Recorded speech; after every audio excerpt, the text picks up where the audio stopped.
Hello, Ahuja sir की chemistry class. आज हम कोलराउस लॉ को डिस्कस करेंगे। कोलराउस लॉ को हम बोलते हैं law of independent migration of ions. Law of independent migration of ions.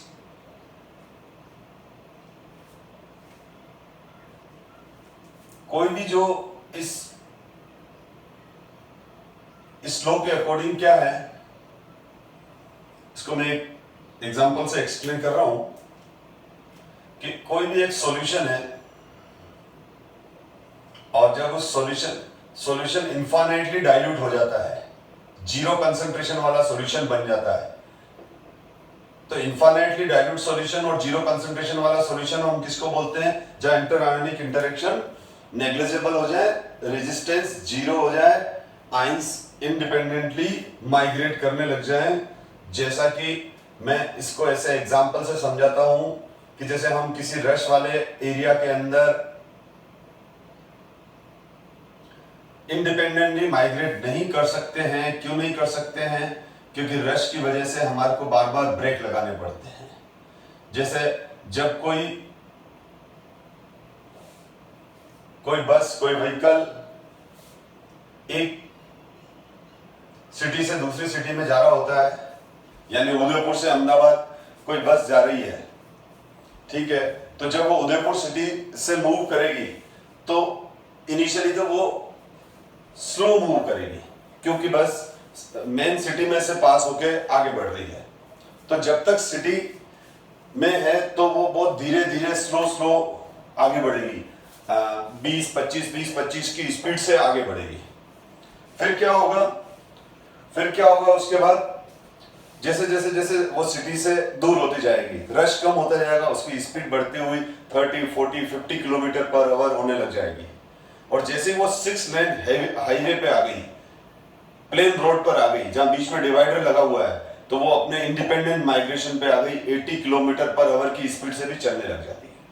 क्योंकि यहां पर तो हम यहां पर बोलते हैं कि अब बस इंडिपेंडेंटली माइग्रेट कर रही है, क्योंकि रेजिस्टेंस खत्म हो गया। सिटी के अंदर तो अदर व्हीकल्स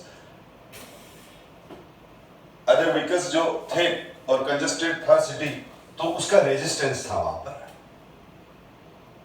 तो यहां पर भी वही वाली बात है कि जब सॉल्यूशन कंसंट्रेटेड होता है तो इंटर आयोनिक इंटरेक्शन है, रेजिस्टेंस है, और इस वजह से वो इंडिपेंडेंटली माइग्रेट नहीं करेगा। लेकिन जब हम सॉल्यूशन के अंदर वाटर डालते जाते हैं तो एक ऐसा डाइल्यूशन आता है जहां हर आयन इंडिपेंडेंटली माइग्रेट करता है। जैसे 6 लेन हाईवे जिसमें बीच में डिवाइडर है, तो एक व्हीकल राइट हैंड साइड वाली रोड पर है और एक लेफ्ट हैंड साइड वाली रोड पर है, और जब वो एक दूसरे के साथ क्रॉस हो रहे होते हैं तो दोनों व्हीकल्स अपनी स्पीड को बिल्कुल कम नहीं करते हैं, वो इंडिपेंडेंटली एक दूसरे को क्रॉस कर जाते हैं, क्योंकि बीच में डिवाइडर भी लगा हुआ है और बिल्कुल प्लेन रोड है। तो उसी तरह से यहां पर भी जब केटायन और एनायन इनफाइनाइटली डाइल्यूट सॉल्यूशन में होते हैं तो हर आयन इंडिपेंडेंटली माइग्रेट करता है और एक दूसरे को इंडिपेंडेंटली क्रॉस कर जाता है। तो यहां पर क्या हो गया कि जैसे ये एनोड है, तो ये जो एनोड है, तो एनोड की तरफ इंडिपेंडेंटली एनायन मूव करेंगे, और यहां पर इंडिपेंडेंटली केटायन मूव करेंगे, क्योंकि ये इतने दूर दूर है कि इनको एक दूसरे से काफी दूर है, तो ये इंडिपेंडेंटली माइग्रेट करेंगे। तो कोई भी आयन किसी दूसरे आयन को किसी भी तरह का रेजिस्टेंस नहीं देगा, यानी ये वाला आयन अपने इस केटायन से अफेक्टेड नहीं होगा। यानी अगर मैं ये कहता हूं कि ये NaCl का सॉल्यूशन है, सपोज करो ये NaCl का सॉल्यूशन है, तो Na+ और Cl- इंडिपेंडेंटली माइग्रेट करेंगे। अगर ये NaBr का सॉल्यूशन है तो Na+ और Br- इंडिपेंडेंटली माइग्रेट करेंगे। KCl का सॉल्यूशन है तो K+ और Cl- आयन इंडिपेंडेंटली माइग्रेट करेंगे इस सॉल्यूशन में।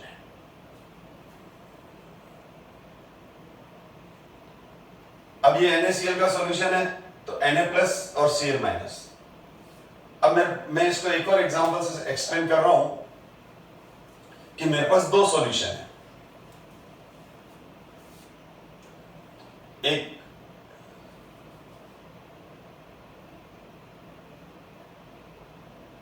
NaCl का सॉल्यूशन है, दूसरा Cl- का सॉल्यूशन है।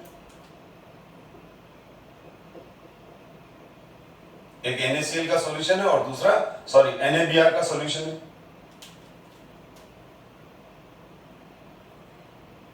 और ये दोनों इनफाइनाइटली डाइल्यूट सॉल्यूशन है। तो यहां पर ये Na+ इधर जा रहा है और ये Cl- इधर जा रहा है। इधर ये ब्रोमाइड आयन एनोड की तरफ जा रहा है, ये Na+ इधर जा रहा है।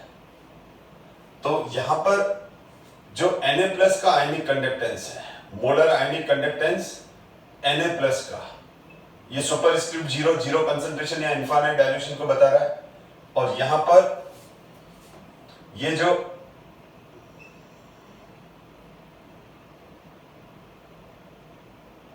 तो इन दोनों की वैल्यू इक्वल होगी,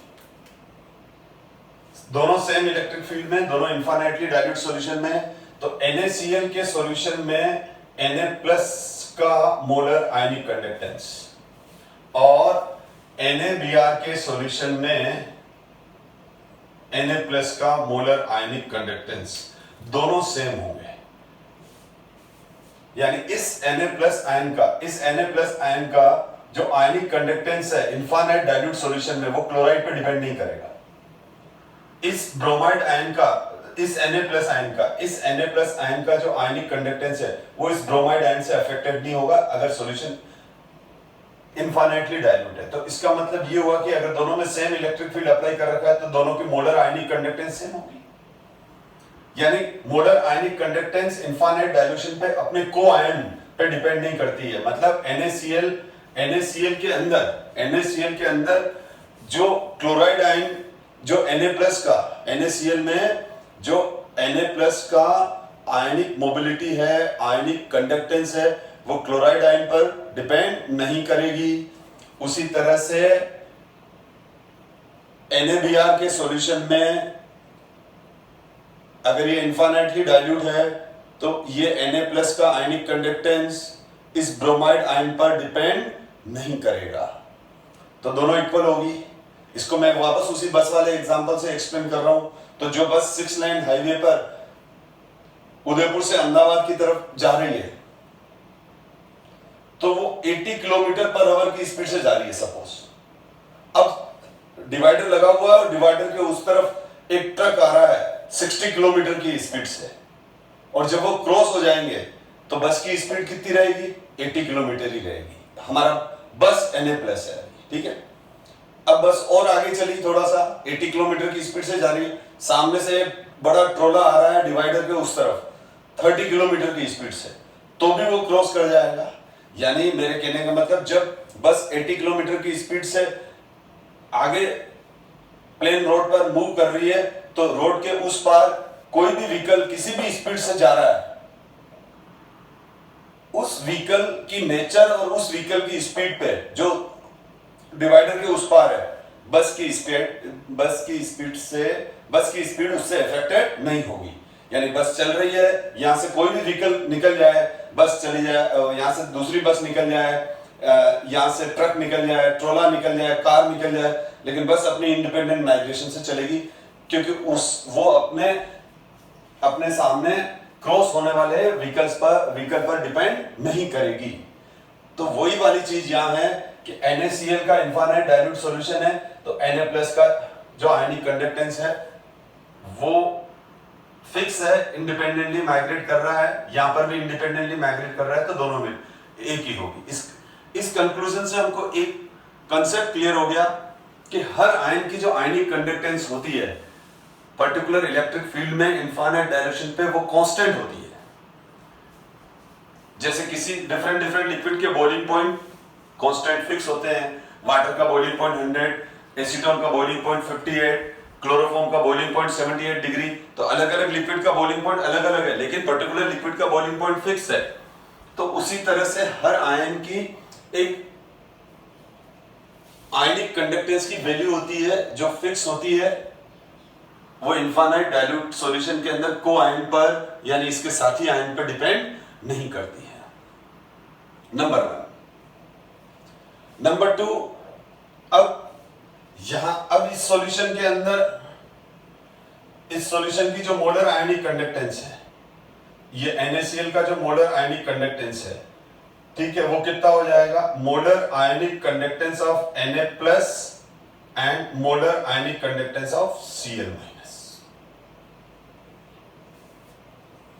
और इसका मोलर आयनिक कंडक्टेंस NaBr का कितना हो जाएगा?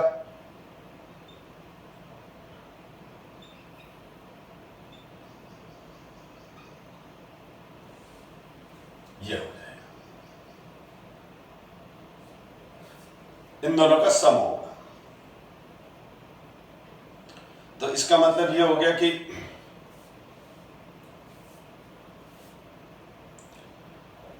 जो टोटल मोलर आयनिक कंडक्टेंस है वो किसका सम होगा? वो जितने आयंस दे रहे हैं। अब आप एक चीज और देखो, जैसे मैं सोडियम सल्फेट की बात करूं तो सोडियम सल्फेट का इनफाइनाइटली डाइल्यूट सॉल्यूशन है, तो वो क्या देगा? 2Na plus N SO4 minus 2। तो molar conductance of sodium sulphate क्या हो जाएगा? Molar conductance of sodium sulphate 2 into molar ionic conductance of Na plus sulphate ion. Similarly अगर मैं एल्यूमिनियम सल्फेट ले लूं, एल्यूमिनियम सल्फेट को डिस्कस करें हम, तो एल्यूमिनियम सल्फेट को लेंगे तो twice Al plus 3SO4 minus 2। तो एल्यूमिनियम सल्फेट का अगर हमारे पास मोलर सॉल्यूशन है तो इसकी जो मोलर आयनिक कंडक्टेंस होगी वो क्या होगी? वो हो जाएगी 2 into molar ionic conductance of Al plus 3 and 3 into molar ionic conductance of sulphate. किसकी हो गई है? एल्यूमिनियम सल्फेट के लिए बोल रहा हूं। ये वैल्यू किसके लिए है? एल्यूमिनियम सल्फेट के लिए। तो एल्यूमिनियम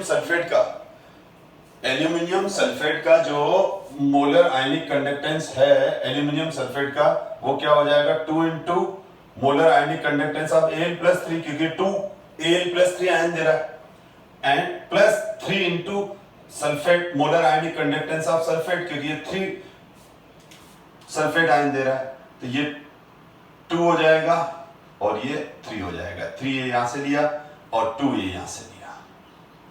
आई थिंक आपका कंसेप्ट क्लियर हो गया होगा कि हर आयन की इंडिपेंडेंट माइग्रेशन होगा इनफाइनाइट डायरेक्शन में, और टोटल कंडक्टेंस वो जितने भी आयंस दे रहा है उसका सम होगा। और यहां पर एक चीज और क्लियर हो रही है कि मैं ये इक्वेशन फर्स्ट है और ये इक्वेशन सेकंड है। तो इक्वेशन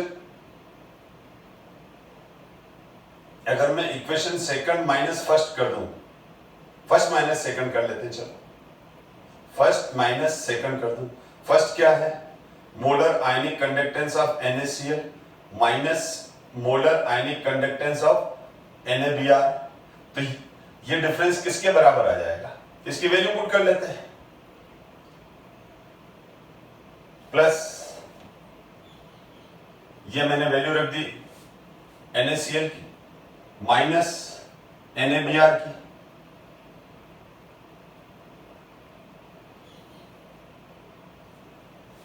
तो अब क्या हो जाएगा? ये अगर मैं इसको सोल्व करूंगा तो क्या आ जाएगा? ये Na प्लस से Na प्लस कैंसिल हो जाएगा, और यहां पर मिस्टेक हो गई है, ये Br माइनस आएगा, सॉरी, ठीक है। तो अब यहां पर क्या हो गया? इसकी वैल्यू तो मैंने क्या पुट कर दी?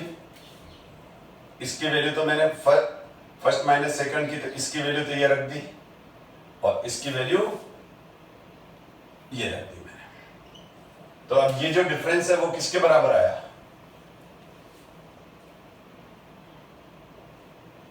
तो यहां पर जो मेरे पास ये आ रहा है NaCl माइनस NaBr, तो किसके बराबर आ गया, ये माइनस हो गया तो Cl माइनस Br माइनस। तो यहां पर अगर ये वैल्यू सपोज करो x आई, तो x किसका डिफरेंस आया, NaCl और NaBr के आयनिक कंडक्टेंस के बीच में डिफरेंस आया कि क्लोराइड और ब्रोमाइड के बीच में डिफरेंस आया, क्लोराइड और ब्रोमाइड आयन की आयनिक कंडक्टेंस के बीच में डिफरेंस आ गया। तो अब इसमें ये ध्यान दो, जो मोलर आयनिक कंडक्टेंस होगी वो क्लोराइड आयन की ज्यादा होगी ब्रोमाइड आयन से। क्यों होगी, क्योंकि क्लोराइड का साइज छोटा है, ब्रोमाइड का साइज बड़ा है। अगर मैं क्लोराइड का एटॉमिक मास बात करूं तो 35.5 और ब्रोमाइड का एटॉमिक मास है 80। तो मैंने आपको बता रखा है जो आयनिक कंडक्टेंस है, आयनिक कंडक्टेंस मास पे डिपेंड करती है, आयनिक मोबिलिटी मास पे डिपेंड करती है। आयनिक कंडक्टेंस होती है directly proportional to ionic mobility. lambda is the ionic conductance is directly proportional to ionic mobility, inversely proportional to size और mass of ion, size और mass of ion। तो आपसे कोई पूछे क्लोराइड और ब्रोमाइड में से किसकी मोलर आयनिक कंडक्टेंस ज्यादा होगी, क्लोराइड की होगी, क्योंकि क्लोराइड का साइज बड़ा है। और अगर हमको NaCl की मोलर आयनिक कंडक्टेंस और NaBr की मोलर आयनिक कंडक्टेंस मालूम है और आपसे पूछे कि क्लोराइड आयन और ब्रोमाइड आयन की आयनिक कंडक्टेंस में कितना डिफरेंस आएगा, तो इनकी जो इन दोनों वैल्यू को सब्ट्रैक्ट कर दो, वही आ जाएगा। मैंने ये क्लियर भी कर दिया। क्या तो कोलराउस लॉ, इसलिए अपन इसको लॉ ऑफ इंडिपेंडेंट माइग्रेशन भी कहते हैं। और इसका जो स्टेटमेंट है वो आप देख लें कि eight infinite dilution when the dissociation is complete, each ion makes a definite contribution towards molar conductivity of the electrolyte irrespective of the nature of the other ion with which it is associated। जैसे NaCl में Na plus Cl minus से associated है, NaBr में Na plus Br minus से associated है। लेकिन NaCl और NaBr दोनों में Na plus की मोलर आयनिक कंडक्टेंस सेम होगी अगर वो इनफाइनाइटली डाइल्यूट सॉल्यूशन है। सेकंड वाला पॉइंट अभी मैंने डिस्कस किया। This means that the molar conductivity at infinite dilution for a given salt can be expressed as the sum of molar conductivity of the cation and that of the anion. जो मैंने अभी molar conductivity के NaCl के, NaBr के, sodium sulphate Na2SO4 के और aluminium sulphate के फॉर्मूले लिखे ही मैंने। अब हम एप्लीकेशन में आ जाते हैं। तो एप्लीकेशन ऑफ कोलराउस लॉ ये इंपॉर्टेंट है। तो calculation of molar conductance at infinitely dilute solution for weak electrolyte. Basically मैं प्रीवियस क्लास के अंदर मैंने डिस्कस कर रखा है कि हम वीक इलेक्ट्रोलाइट का आयनिक कंडक्टेंस डायरेक्ट मेथड से फाइंड आउट नहीं कर सकते हैं। इसलिए नहीं कर सकते हैं कि वीक इलेक्ट्रोलाइट में हम कितना भी वाटर डाल दें, उसको कितना भी डाइल्यूट कर दें, वो 100% आयोनाइज नहीं होता है। वीक इलेक्ट्रोलाइट का डाइल्यूशन बढ़ाते जाते हैं तो जब उसकी लिमिटिंग वैल्यू आती है वो उसकी एक्चुअल वैल्यू नहीं होती है, क्योंकि लिमिटिंग वैल्यू पर वो 100% आयोनाइज नहीं होता है। तो उस समय उसका जो आयनिक कंडक्टेंस है वो वही है जो पोर्शन आयोनाइज हुआ है। अनआयोनाइज पार्ट की वजह से तो आयनिक कंडक्टेंस नहीं होगी। आप प्रीवियस वीडियो में इसको बहुत अच्छे से मैंने एक्सप्लेन किया हुआ है। तो वीक इलेक्ट्रोलाइट का आयनिक कंडक्टेंस कैसे फाइंड करेंगे, हम कोलराउस लॉ को यूज करेंगे, क्योंकि कोलराउस लॉ ने कहा कि हर आयन की, कोलराउस ने ही हमको एक्सप्लेन किया कि हर आयन की आयनिक कंडक्टेंस फिक्स होती है। Na प्लस की, K प्लस की, Cl माइनस की, Br माइनस की, CH3COO माइनस की, H प्लस की, OH माइनस की, हर आयन की अपनी आयनिक कंडक्टेंस होती है। वो उसकी एक फिक्स्ड वैल्यू है, वो उसकी कैरेक्टरिस्टिक वैल्यू है। तो इस कोलराउस के इस कॉन्सेप्ट को हम कैसे अप्लाई करेंगे देखें आप। सपोज करो हमारे को वीक इलेक्ट्रोलाइट CH3COOH है जैसे, तो हमको CH3COOH का CH3COOH का क्या फाइंड आउट करना है? Molar ionic conductance. पर ये 100% आयोनाइज नहीं होता है। CH3COOH क्या है? CH3COOH वीक इलेक्ट्रोलाइट है। तो CH3COOH जब 100% आयोनाइज नहीं होता है तो हम क्या करेंगे? लेकिन ये तो क्लियर है ना कि इसका जो मोलर आयनिक कंडक्टेंस है, अगर CH3COOH का मैं मोलर आयनिक कंडक्टेंस लूं तो वो किसका सम होगा? Molar ionic conductance of CH3COOH और H+। तो अगर मेरे पास अगर ये दो वैल्यूज आ जाएं, एक इसकी और एक इसकी, यानी एसीटेट आयन और H+ आयन, अगर मैं इनकी molar ionic conductance find out कर लूं किसी भी मेथड से, तो फिर तो मेरे को ये दोनों वैल्यू यहां रखनी। तो हमारे को न्यूमेरिकल में क्वेश्चन के अंदर फर्स्ट गिवन होगा molar ionic conductance of CH3COOH। CH3COOH strong electrolyte है, ये हमेशा ध्यान रखो। सोडियम और पोटेशियम के सारे कंपाउंड स्ट्रॉन्ग इलेक्ट्रोलाइट होते हैं। एस ब्लॉक एलिमेंट में, एस ब्लॉक एलिमेंट की बात करूं तो एस ब्लॉक एलिमेंट है lithium, sodium, potassium, rubidium, caesium, beryllium, magnesium, calcium, strontium और बेरियम। तो आपको जस्ट एक ट्रिक बता रहा हूं, इनको हटा दो। Sodium, potassium, rubidium, caesium, strontium, barium, इनके जितने भी कंपाउंड हैं, इनके एसिड, इनके बेस, इनके सॉल्ट, इनके halides, NaCl, KCl, RbCl, strontium chloride, barium chloride, ये सब स्ट्रॉन्ग इलेक्ट्रोलाइट है। यानी इन एलिमेंट्स के सॉल्ट, बेस, सारे के सारे स्ट्रॉन्ग इलेक्ट्रोलाइट हैं। तो ये भी सोडियम कंपाउंड हो गया, स्ट्रॉन्ग इलेक्ट्रोलाइट हो गया। तो इसका जो हमारे पास CH3COOH का तो हम डायरेक्ट मेथड से निकाल लेंगे, और इसकी वैल्यू हमारे पास आएगी CH3COO minus and H+, sorry Na+, ये हमारे पास आ जाएगी। सेकंड, हमारे पास अगर HCl स्ट्रॉन्ग एसिड है तो H+ और Cl- का आ गया। H+ और Cl-, तो इस केस में जो आ जाएगा हमारे पास वैल्यू, वो आ जाएगी molar ionic conductance of HCl equals to molar ionic conductance of H+ and molar ionic conductance of Cl-। Third,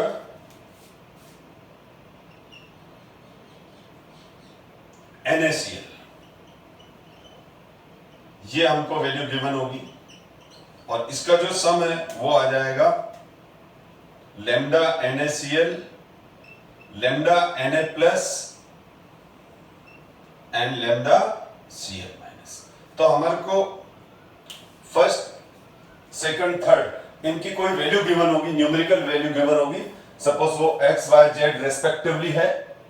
तो अब हमारे को इन तीनों फर्स्ट, सेकंड, थर्ड, ध्यान दें आप, इन तीनों फर्स्ट, सेकंड, थर्ड, इन तीनों से हमको क्या फाइंड आउट करनी है? ये वाली वैल्यू। हमको कौन सी वैल्यू नहीं चाहिए? हमको Na+ नहीं चाहिए, Cl- नहीं चाहिए। तो मैं ये कह सकता हूं, मुझे अगर ये वाली वैल्यू निकालनी है तो ध्यान देना, CH3COOH equals to first plus second कर लूं और माइनस थर्ड कर लूं। मैंने फर्स्ट और सेकंड को तो ऐड किया और थर्ड को माइनस कर लिया। प्रूव करके बता देता हूं मैं। CH3COOH, फर्स्ट वाली वैल्यू क्या है? फर्स्ट वाली वैल्यू है CH3COONA, फर्स्ट है CH3COONA, तो CH3COONA प्लस सेकंड HCl और माइनस कर दूं NaCl। अब मैं अगर इसको स्प्लिट कर दूं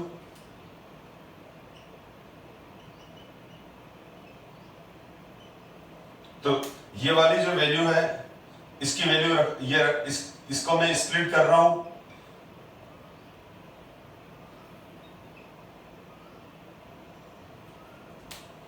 ये इसकी वैल्यू रख दी मैंने।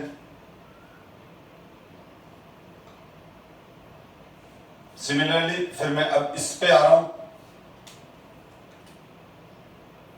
इस पे आऊंगा तो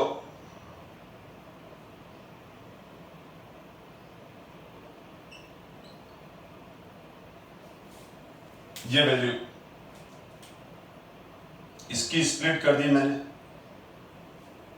और ये ब्रैकेट क्लोज हो रहा है, माइनस अब इसकी वैल्यू रख दूं मैं Na plus and Cl minus, ये ब्रैकेट में है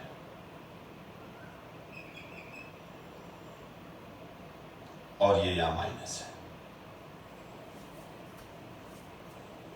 तो अब इसको सॉल्व कर लो तो हमारे पास CH3COOH की वैल्यू आ रही है, हमारे पास किसकी वैल्यू आ रही है, CH3COOH की वैल्यू आ रही है, क्योंकि ये Na प्लस से ये Na प्लस कैंसिल हो गए और ये Cl माइनस से ये Cl माइनस कैंसिल हो गया, तो हमारे पास क्या बचा CH3COO माइनस, तो रिजल्ट क्या आया हमारे पास CH3COOH is equal to CH3COO minus plus H plus.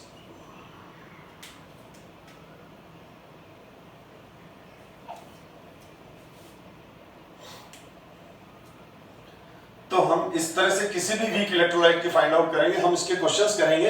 अभी तो मैं एक एक जो एप्लीकेशन है उसको एक एक एग्जांपल से एक्सप्लेन कर रहा हूं मैं, फिर हम इसके अदर एग्जांपल्स सेकंड वीडियो के अंदर, सेकंड क्लास के अंदर मैं इसके बहुत सारे क्वेश्चंस कराऊंगा, क्योंकि इसकी एप्लीकेशन पे बहुत अच्छे अच्छे क्वेश्चन बनते हैं और वो एनसीईआरटी में भी हैं।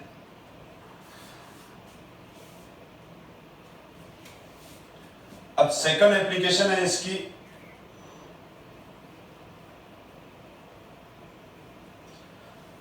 To calculate degree of ionisation और degree of dissociation.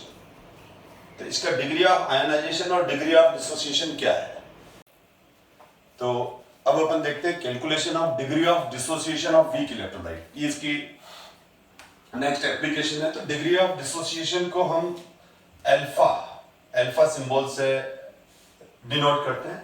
Weak electrolyte वही मैं ए बी ले लेता हूं और मैं इसको एक एग्जांपल से एक्सप्लेन करता हूं कि हम किस तरह से degree of dissociation find out करेंगे। तो ये हमारे पास एक AB का वीक इलेक्ट्रोलाइट का सॉल्यूशन है। वीक इलेक्ट्रोलाइट कौन सा होता है, जो पार्शियली आयोनाइज हो। तो हमारे पास ये वाटर, इसके अंदर हमने C कंसंट्रेशन, AB का हमने लिया C कंसंट्रेशन वाला एक वीक इलेक्ट्रोलाइट डिसॉल्व किया AB। इसका कितना कंसंट्रेशन है, इसमें C कंसंट्रेशन है, C 1 m भी हो सकता है, 0.5 m भी हो सकता है। अब ये वीक इलेक्ट्रोलाइट है तो ये पार्शियली आयनाइज होगा।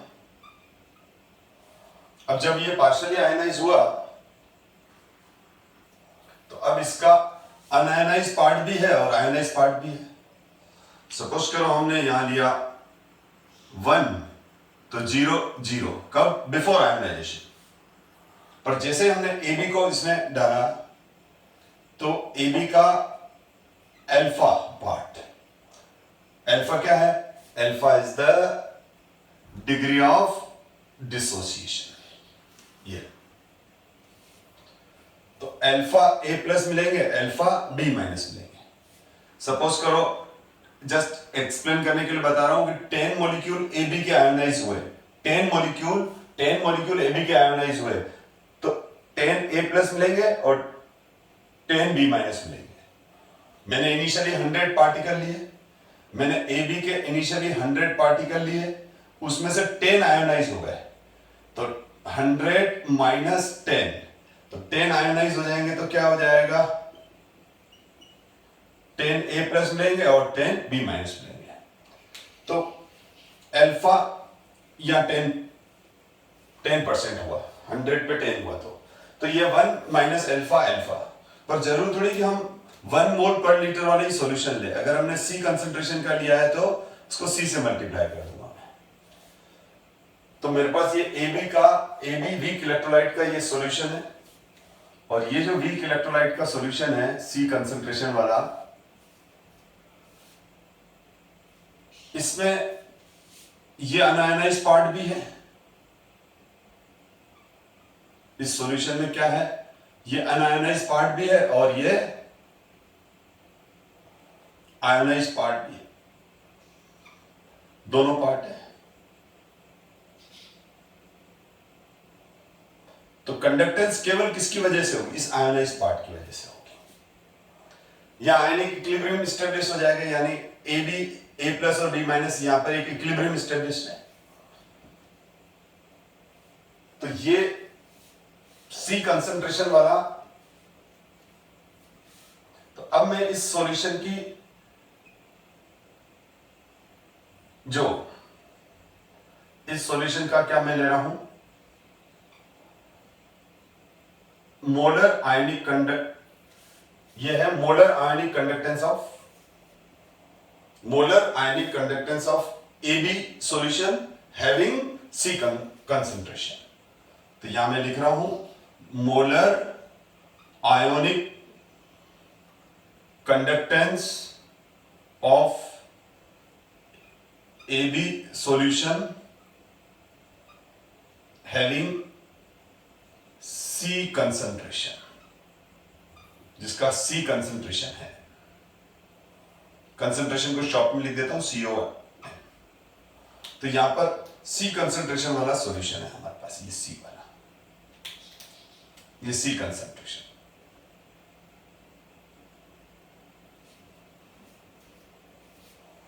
तो ये इस सॉल्यूशन की ये जो कंडक्टेंस है, वो कंडक्टेंस केवल किसकी वजह से होगी, it is due to 2 alpha C ions. या मैं ये कह सकता हूं, ये जो कंडक्टेंस है,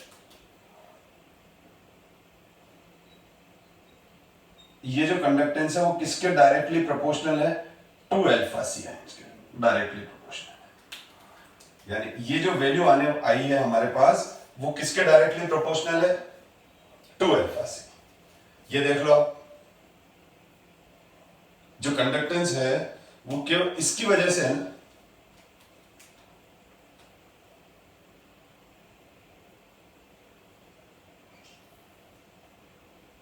इस आयोनाइज्ड पार्ट की वजह से कंडक्टेंस नहीं है,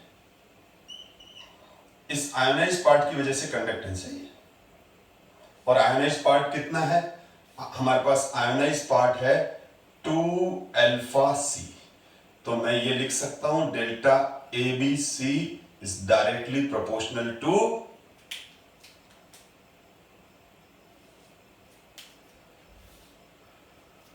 तो यहां पर ये कंडक्टेंस है, क्योंकि ये 100% तो आयनाइज होगा ही नहीं, पार्शियली आयनाइज होगा, और जो आयनिक कंडक्टेंस होती है वो तो आयंस की वजह से होती है। तो यहां पर जो इस पूरे सॉल्यूशन की जो कंडक्टेंस है वो केवल इस पोर्शन की वजह से है। इस पोर्शन का कोई कंट्रीब्यूशन आयनिक कंडक्टेंस में नहीं है, क्योंकि ये अनआयनाइज्ड पार्ट है। अब अगर हम एक दूसरा एग्जांपल लें इसी के,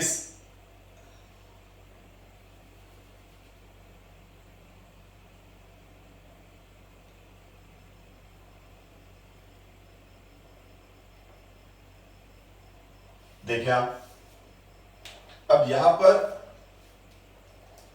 ये AB का इनफाइनाइटली डाइल्यूट सॉल्यूशन है। इस सॉल्यूशन में हम ये अज्यूम करके चलेंगे कि वो 100% आयोनाइज हो रहा है। तो सिचुएशन क्या होगी, तो मोलर आयनिक कंडक्टेंस की सिचुएशन क्या होगी वो डिस्कस कर रहे हैं। तो मैंने यहां पर AB वीक इलेक्ट्रोलाइट डाल दिया, और जैसे AB वीक इलेक्ट्रोलाइट डाला तो ये मैं कह रहा हूं ये कंप्लीटली आयनाइज हुआ, यानी ये इनफाइनाइटली डाइल्यूट सॉल्यूशन है, जीरो कंसंट्रेशन वाला सॉल्यूशन है। अब इसकी वैल्यू हम कोलराउस लॉ से फाइंड आउट कर लेंगे। अभी मैंने जस्ट डिस्कस ही किया था, जैसे CH3COOH की थी हमने, तो ये AB CH3COOH भी हो सकता है, क्योंकि CH3COOH भी वीक इलेक्ट्रोलाइट है। अब इस केस में अगर समझना मेरी बात को, अगर मैं इस केस में ये 100 मॉलिक्यूल लूंगा तो स्टार्टिंग में तो होगा 0 0, लेकिन जैसे AB अंदर गया, ध्यान से समझना, मैंने 100 मॉलिक्यूल एक असम्पशन लिया, 100 मॉलिक्यूल AB के अंदर डाले, 100 डाले, पूरे के पूरे आयनाइज हो गए, तो ये कितना हो गया, ये हो गया 0, और ये कितने हो गए, ये हो गए 100 पूरे आयनाइज हो। तो ये 100% आयनाइजेशन असम्पशन लेके हम डिस्कस कर रहे हैं अभी, तो ये आपको ये कॉन्सेप्ट समझ में आएगा जो मैं समझाऊंगा। तो अगर मैंने इसका C कंसंट्रेशन लिया तो इनिशियली तो 0 0, लेकिन जैसे ही AB का C कंसंट्रेशन अंदर गया तो ये पूरा का पूरा आयनाइज हो जाएगा, अंदर जाते ही ये पूरा का पूरा आयनाइज हो जाएगा, और क्या हुआ, ये C कंसंट्रेशन वाला 0 हो गया, AB ये 0 हो गया, कहां चला गया, कहीं नहीं गया, ये AB पूरा टूट गया, तो ये भी C बन गया, ये भी C बन गया, यानी ये AB अब 0 है, अनआयनाइज्ड पार्ट 0 है, क्योंकि वो 100% आयनाइज हो गया। और मैंने इसका स्टार्टिंग कंसंट्रेशन कितना लिया था, C लिया था, अब वो C था 0 0, कब, जब वाटर में नहीं डाला था। जैसे ही मैंने वाटर में डाला तो ये वाटर में जाते ही C कंसंट्रेशन जैसे ही वाटर में गया तो 0 हो गया, क्यों, क्योंकि वो 100% आयोनाइज हो गया। तो CA प्लस देगा, CB माइनस देगा। अगर मैंने 100 AB लिया तो 100 A प्लस देगा और 100 B माइनस देगा। अब इस केस में, इस सॉल्यूशन, इस केस में अनआयनाइज्ड पार्ट कितना है, इस केस में अनआयनाइज्ड पार्ट है ही नहीं। अनआयनाइज्ड पार्ट कितना है आप देख लो, 0 है। अनआयनाइज्ड पार्ट कितना है, 0 है। कौन सा पार्ट 0 है, अनआयनाइज्ड पार्ट। इसमें अनआयनाइज्ड पार्ट 0 है, ये 0 है, और आयनाइज्ड पार्ट ये रहा, पूरा का पूरा आयनाइज्ड पार्ट है। तो अब जो ये कंडक्टेंस है वो इसकी वजह से होगी सॉल्यूशन में। तो मैं अब इस सॉल्यूशन की जो कंडक्टेंस बोलूंगा वो क्या लिखूंगा, इसके लिए मैं लिखूंगा lambda AB not 0, infinite dilution. तो ये हो गया molar ionic conductance of AB solution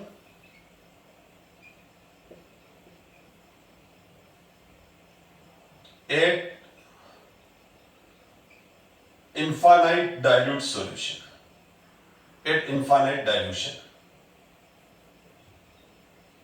मतलब जीरो कंसंट्रेशन, जीरो कंसंट्रेशन। तो और ये किसकी वजह से होगा, ये होगा इसकी वजह से, जो दिख ही रहा है हमारे को। तो ये जो कंडक्टेंस की वैल्यू आएगी वो क्या होगा, लैम्डा AB 0, ये वाली, जो किसके डायरेक्टली प्रोपोर्शनल होगी, 2C के।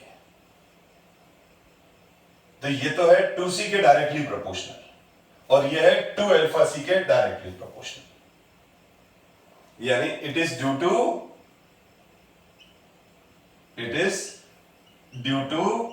2C आयन, ये 2C आयन्स की वजह से होगा। अब मैं डिग्री ऑफ आयोनाइजेशन, मैं अब अगर इसका अल्फा फाइंड आउट करना चाहता हूं तो मैं ऐसा कर लेता हूं, AB अगर मैं क्या करूं, मेरे को degree of ionisation find out करना है, तो मैंने क्या किया, इस सॉल्यूशन की जो ये कंडक्टेंस है और इस सॉल्यूशन की ये कंडक्टेंस है। ये क्या है? Molar conductance of A B solution at infinite dilution, जब वो 100% आयनाइज हुआ है। यानी वो किसकी वजह से है? वो इसकी वजह से है, आप देख लो। और ये किसकी वजह से है? ये इनकी वजह से है। तो मैंने इस सॉल्यूशन की जो मोलर आयनिक कंडक्टेंस है और इस सॉल्यूशन की मोलर आयनिक कंडक्टेंस को डिवाइड कर दिया। और अगर मैं इसको डिवाइड करता हूं तो ये देखो, ये किसके बराबर आ रहा है? तो ये किसके डायरेक्टली प्रोपोर्शनल है? ये है 2c के डायरेक्टली प्रोपोर्शनल। और ये देख लो यहां पर लिखा हुआ है, तो ये वाली वैल्यू किसके डायरेक्टली प्रोपोर्शनल है? 2 अल्फा सी। तो मैं यहां 2 अल्फा सी लिख सकता हूं। और यहां पर क्या लिख सकता हूं? यहां पर लिख सकता हूं मैं 2c।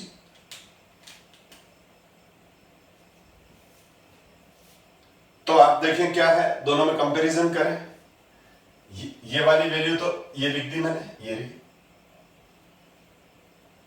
तो 2c से 2c कैंसिल हो गया, तो हमारे पास क्या आ गया? अल्फा। ये आ गया डिग्री ऑफ, तो हमारे पास ये आ गया डिग्री ऑफ डिसोसिएशन। तो इसका मतलब हमारे पास जो अल्फा का फॉर्मूला आया, वो क्या आया? डिग्री ऑफ डिसोसिएशन का जो फॉर्मूला आया वो क्या आया? Alpha is the degree of dissociation of weak electrolyte, molar conductance of AB at C concentration divide by molar ionic conductance of AB solution at infinite dilute solution that is 0 concentration। तो ये बहुत important relation है। इस important relation को मैंने इस presentation से explain किया, आप ध्यान से देखें तो समझ में आ जाएगा। और अगर अल्फा आ गया तो हम आराम से आयोनाइजेशन कांस्टेंट, पीएच, इसकी बहुत वाइड एप्लीकेशन है। तो इस वक्त जो बोर्ड पर लिखा हुआ है इसकी बहुत ज्यादा एप्लीकेशन और कॉम्पिटिटिव एग्जाम में बहुत सारे क्वेश्चन आते हैं इसके।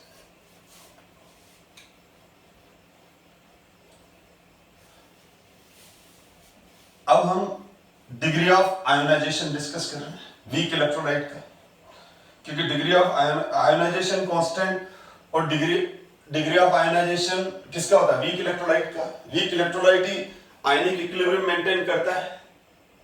तो हमारा थर्ड एप्लीकेशन है determination of ionisation constant.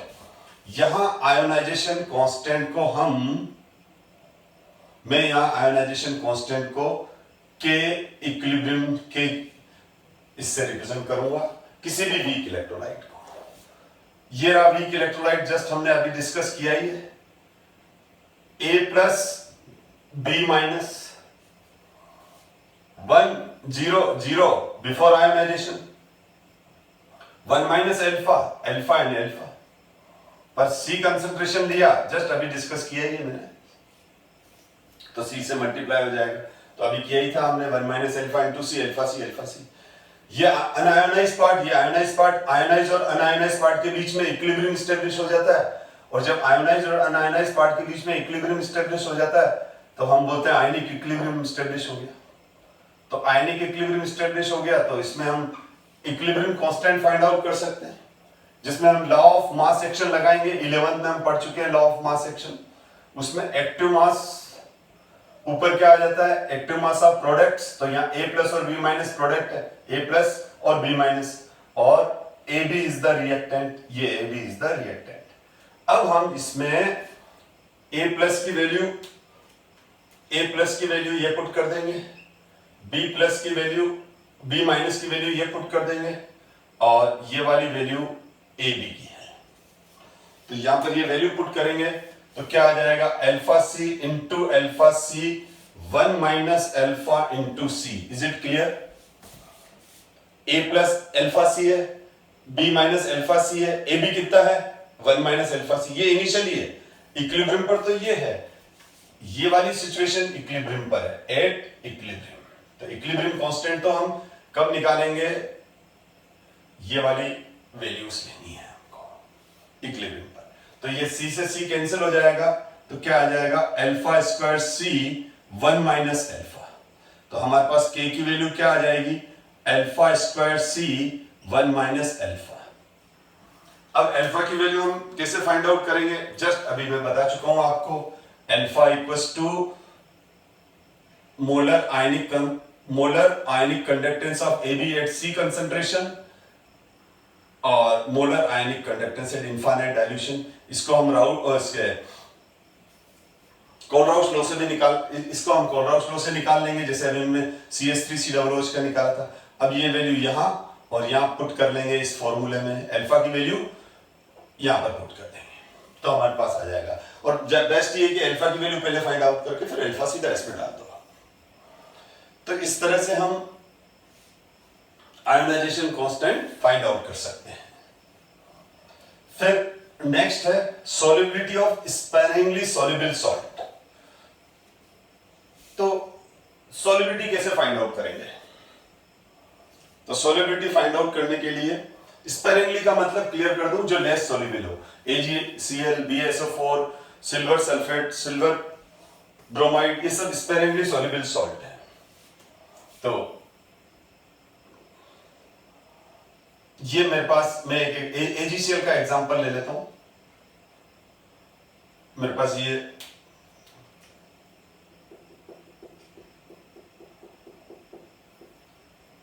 this is the saturated solution of AgCl. This is the saturated solution of AgCl. मेरे पास ये AgCl का सैचुरेटेड सॉल्यूशन है। अब सॉल्युबिलिटी क्या होती है, जो सैचुरेटेड सॉल्यूशन की मोलरिटी होती है, molarity of saturated solution is equal to solubility. कि हम अगर किसी, इसलिए इसकी यूनिट हो जाती है मोल्स पर लीटर। सॉल्युबिलिटी की यूनिट है मोल्स पर लीटर। जैसे मैंने AgCl का सॉल्यूशन बनाया, ये AgCl का सॉल्यूशन बनाया मैंने। अब AgCl का सॉल्यूशन बनाऊंगा तो वाटर लिया और AgCl उसमें डिसॉल्व करता जा रहा हूं, और जैसे ही AgCl डिसॉल्व होना बंद हो गया, AgCl को गिवन टेम्परेचर पर मैं वाटर में मिला रहा हूं और प्रॉपर्ली स्टिर कर रहा हूं, एक पर्टिकुलर पॉइंट पर AgCl फर्दर डिसॉल्व होना बंद हो जाएगा, तो हम क्या बोलेंगे, सैचुरेटेड सॉल्यूशन आ गया। अब इस समय इस सॉल्यूशन की मोलरिटी मेजर कर लो, फाइंड आउट कर लो, वही मोलरिटी इसकी सॉल्युबिलिटी हो जाएगी। अब इस सॉल्यूशन का एक तो होगा AgCl का मोलर आयनिक कंडक्टेंस, इसकी मोलर आयनिक, अब इस पूरे सॉल्यूशन की molar ionic conductance find out कर लो। क्या कर लो, इस पूरे सॉल्यूशन की molar ionic conductance find out कर लो। This is the molar ionic conductance of AgCl solution, और इसका कुछ ना कुछ स्पेसिफिक कंडक्टेंस भी होगा। तो अब इस सॉल्यूशन का मोलर आयनिक कंडक्टेंस भी, अब आपको न्यूमेरिकल में इसका मोलर आयनिक कंडक्टेंस गिवन होगा, आपको गिवन होगा कि AgCl का सैचुरेटेड सॉल्यूशन है जिसकी मोलर आयनिक कंडक्टेंस X है और स्पेसिफिक कंडक्टेंस Y है, ये कोई न्यूमेरिकल वैल्यू गिवन होगी आपको। तो अब हमको क्वेश्चन पूछा गया होगा कि AgCl की सॉल्युबिलिटी क्या है, तो हम अभी पढ़ चुके हैं AgCl का जो मोलर आयनिक कंडक्टेंस है, this is the molar ionic conductance of AgCl। मैं M नहीं लिख रहा हूं, पहले लिख देता हूं, थोड़ा सा कोई दिक्कत नहीं है। तो फॉर्मूला क्या हो जाएगा, specific conductance of AgCl into 1000 upon molarity of solution. फिर हम यहां रेफरेंस डालेंगे फॉर सैचुरेटेड सॉल्यूशन। तो सैचुरेटेड सॉल्यूशन के लिए क्या हो जाएगा, फॉर सैचुरेटेड सॉल्यूशन तो मोलरिटी इक्वल्स टू सॉल्युबिलिटी। तो मैं इस इक्वेशन को अब मैं ऐसे लिख सकता हूं,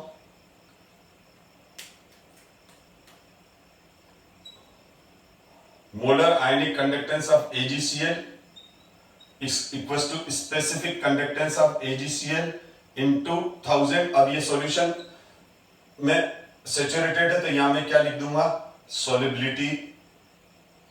तो मैं अब इसको ऐसे भी लिख सकता हूं, सॉल्युबिलिटी को मैं S लिख रहा हूं, तो ये क्या आ जाएगा, molar ionic conductance, specific ionic conductance of AgCl solution 1000 upon molar ionic conductance of AgCl। ठीक है, अब मैं इसको अगर और भी स्प्लिट करके लिखूं तो स्पेसिफिक कंडक्टेंस 1000 और कोलरॉक्स लॉ लगाऊं इस पे, तो ये क्या हो जाएगा, lambda molar ionic conductance of silver ion plus molar ionic conductance of Cl minus ion. ये जो फाइनल फॉर्मूला है, इस फाइनल फॉर्मूले को हम यूज करके सॉल्युबिलिटी फाइंड आउट कर सकते हैं। तो अगर आपको direct molar ionic conductance AgCl का गिवन है तो ये ले लो, और अगर molar ionic conductance of silver ion और molar ionic conductance of chloride ion numerical में दे रखा है तो दोनों को ऐड कर दो, यहाँ ये गिवन होगा, आपका सॉल्युबिलिटी फाइंड आउट हो जाएगा। तो आज की क्लास में हम इतना ही पढ़ेंगे। अब हम नेक्स्ट क्लास के अंदर कोलरॉक्स लॉ पे बेस्ड क्वेश्चंस करेंगे, और इसकी क्वेश्चन वाली क्लास ज्यादा इंपॉर्टेंट है क्योंकि जितने कोलरॉक्स लॉ के जब तक आप 5-7 अच्छे क्वेश्चंस नहीं करोगे तब तक वो आपको प्रॉपर्ली माइंड में फिट नहीं होगा, और अगर क्वेश्चन कर लोगे तो आपके कॉन्सेप्ट क्लियर हो जाएंगे, आपको कॉन्फिडेंस आ जाएगा। So thank you so much.